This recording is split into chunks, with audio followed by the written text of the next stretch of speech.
By a winding river in northern New Mexico, the footprint of an ancient village, one of the largest in all the Southwest, rests atop a low mesa. The site is an integral part of the continuous path of migration and settlement that the Tewa people follow. Although its adobe construction has long since melted into the landscape, artifacts, pottery, and stories keep this place very much alive. Join me today as we explore the massive Pueblo mounds and history of Posi Owingeh.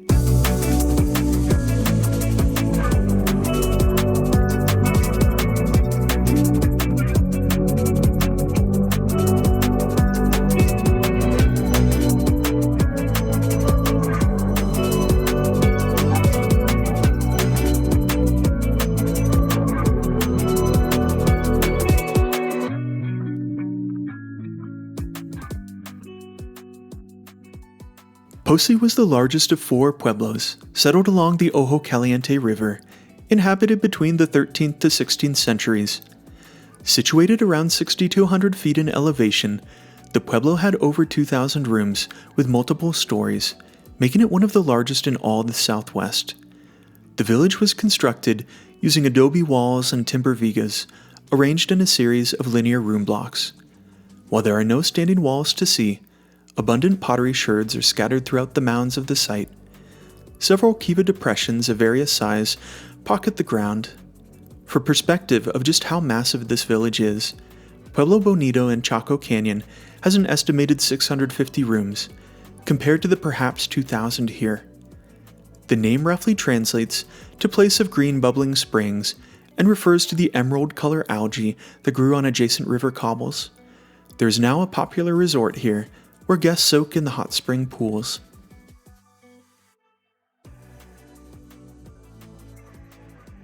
Tewa worldview teaches that the people follow Na Pomeng, the continuous path.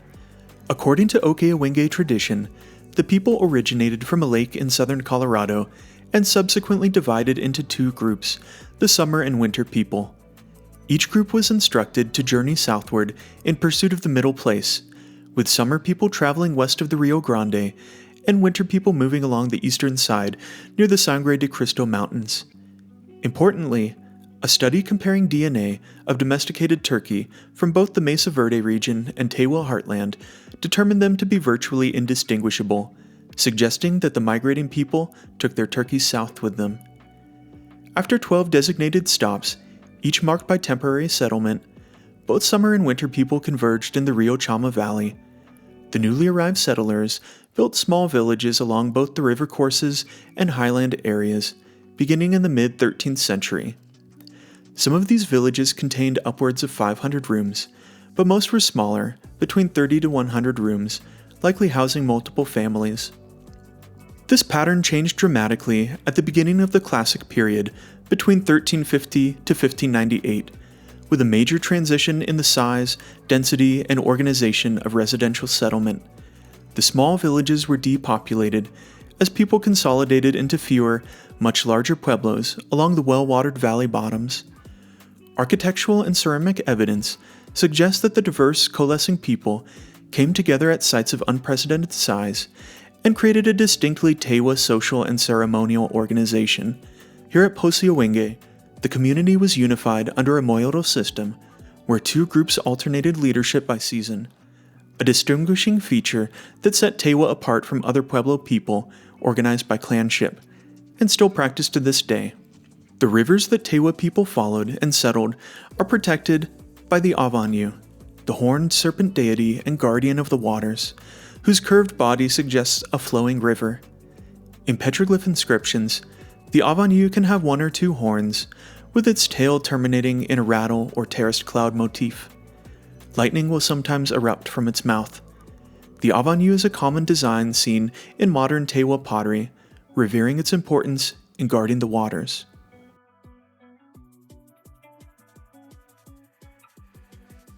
The wide range of pottery types in the northern Rio Grande reflects a long succession of ceramic manufacture and use in the region. This sequence begins in areas north of the La Bajada and Santa Fe River around 900 AD and continues with pottery produced in the 6 northern Tewa villages in the basin. During the Classic period, This tradition expanded geographically to include areas in the Chama Valley and Pajarito Plateau. Here at Posi, we see many examples of black on white and black on gray ware scattering the surface of the site. Most decorated ceramics of the northern Rio Grande feature high iron pastes and fine volcanic temper, reflecting long-standing local material selection. The pottery sequence in the region begins with Chaco-like whitewares, progressing through more regional types like Santa Fe, biscuit, Sinkawi black on cream, and culminating later into Tewa polychrome. Technological and stylistic shift also mark transitions between periods, such as the move from mineral to organic paints, and from whitewares to black on cream and polychrome type. The geographic and cultural production of these ceramics involved multiple Pueblo groups and changes in ancestral territory. Vegetal and mineral pigments were used to paint the designs. One source of paint is from the Rocky Mountain bee plant, where a concentrated dye was made from boiling the plant into a thick black resin and applied using brushes made of yucca. I'd like to take a moment to highlight one of the pieces of pottery found here. This one's been tempered with mica, and I'm not sure if you can see it, but it's quite reflective in the sunlight. Pottery needs to be tempered so it stays strong and doesn't crack during firing, and this can be achieved in many ways, using natural sand, other potsherds, or in this case, mica. Mica is a group of silicate minerals known for their shimmering appearance and ability to split into thin, flexible sheets. Not far from Posi are the Joseph Mica mines. These were active in the early 1900s and later fell into disuse. Mica has been used by Pueblo people historically and in modern times as pottery temper and even in construction, such as window panes of Pueblos. In fact, if you visit Acoma Sky City, an intact mica window can still be seen to this day, allowing diffused light to enter the dwelling. The cities of gold legend, perpetuated by the Spanish, was further invigorated when they saw the micaceous adobe plastered Pueblos glistening in the sunlight.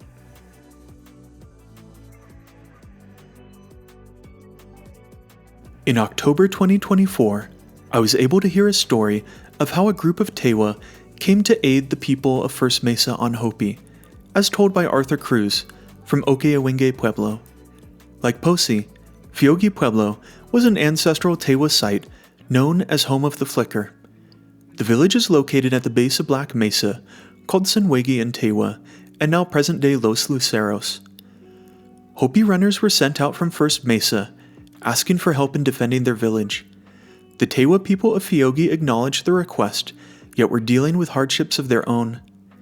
A group was assembled to journey to First Mesa and aid the Hopi there. Before they left, a coral and turquoise necklace bundle was buried at Black Mesa to be recovered after their return. However, this group never did come back. The people made their way west and entered Jemez, where a drought had parched the land. The Tewa, known for their power over the rain, were requested to perform a rain dance at Jemez.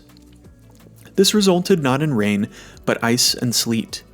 While unintended, the ice finally melted and moisturized the land, and the Tewa continued their journey. 4 prayer bundles were prepared for a series of 4 springs that the group passed by on their route: Bear Spring by Mount Taylor, Duck Spring by Fort Defiance, Bamboo Spring by Ganado, and finally Boiling Water near Keams Canyon. The Tewa finally arrived at First Mesa to uphold their promise to the runners who first requested aid. They were taken to Palaka and settled there, where they helped protect the people up on the mesa. Back at Fiogi, an old woman was left in charge of the village. One day, she heard crying and found a young boy who was left behind. She took him in as her own. As the young boy grew, he became strong, even killing a mountain lion.